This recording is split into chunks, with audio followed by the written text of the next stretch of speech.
Kyle over here at Edge Paintball, back with some more tech tips. Today I'm going to be covering how to change the O-ring in your remote line quick disconnect. First things first, always make sure, obviously your air tank is going to be off of the system itself. If you do have a slide check, what I like to do is I will move the actual slide check back and forth. Sometimes a little bit of air does get trapped in here. Not that it would be too dangerous for where we're going to be working, but surprises are not what everybody, really enjoys. So what we're going to be doing is we're going to be changing the O-ring inside of the actual quick disconnect for your remote line. So these do go bad over time. There is a lot of, connection and, between the actual two. Dirt can get in here. So it is something that normally does go bad. Not very often, but for the sake of showing you guys how to do it, we're going to go ahead and cover that today. So a couple tools you guys are going to need for sure. Definitely going to need an O-ring pick. Dental picks work as well too. Anything that's going to have a point but Sharpie style of tip, so you can actually get the O-ring out of the groove that's going to be on the inside of it. And then I have an optional Allen key here, and I'll explain if we do end up needing this here. This just kind of just helps seat the actual O-ring on the inside and kind of get it to go into its groove. Not necessarily always needed, but always good to have just in case if you do, so you don't have to go and try and source one or look around the house really quick to figure that out.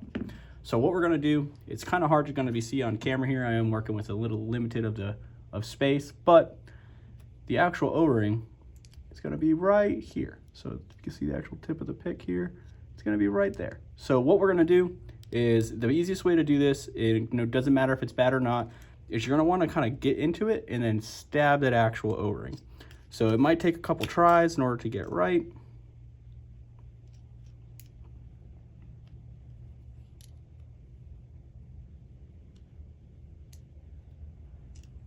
But once you start having it come off, you can kind of see it's starting to fall out of its groove. And then what you can do is you can take your O-ring pick, and you will have to kind of maneuver it around in order to actually get underneath that O-ring to where you can kind of pull it up just like this here.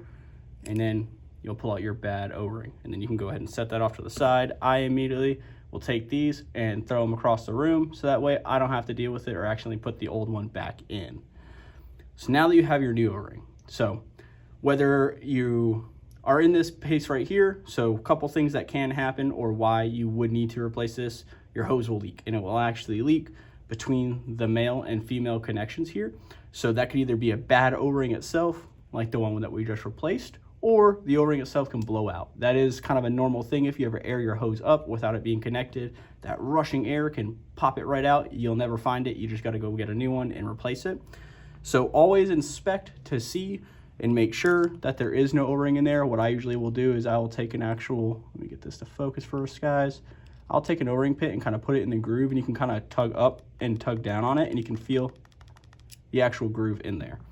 Now that you know it's empty, there's no pieces of an O-ring in there, what I'll do is I'll take the actual replacement O-ring,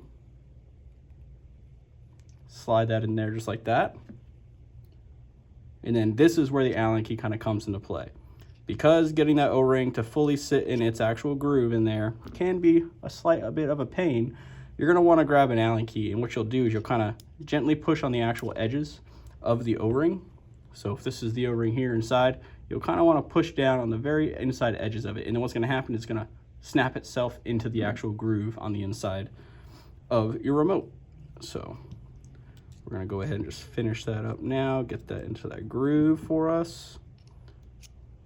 And then boom, just like that, snaps right in all the way around. It's a little difficult to see here, but the O-ring is fully seated on all sides now. So now if I were to hook up to my air tank here, put this piece into my marker, click this in, and then slide my slide check forward, I'd hear the air rush right up into the gun and no leaks at all. Well guys, I want to say thank you for hanging out with me today, allowing me to show you guys how to change the O-ring on our quick disconnect here for our remote lines, and that works for your standard remote lines and your remote lines with a slide check. So if you guys have any questions, feel free and drop them in the comments below for us. We love replying to those comments. We love talking to all our customers. Give the video a like if this was helpful for you guys. I know we get a lot of calls as far as regarding stuff like this here and some of our previous videos we've done, which is why we want to do more of what our customers are calling and asking for. But my last request, can't even call it a request, my last I'm begging guys, please give us a subscribe. We really appreciate it. We're always trying to come up with new content, have new ideas for it, whether that be, tech reviews, product breakdowns, all the good stuff. So as always, guys, thank y'all so much for hanging out with me today. Take care and be safe.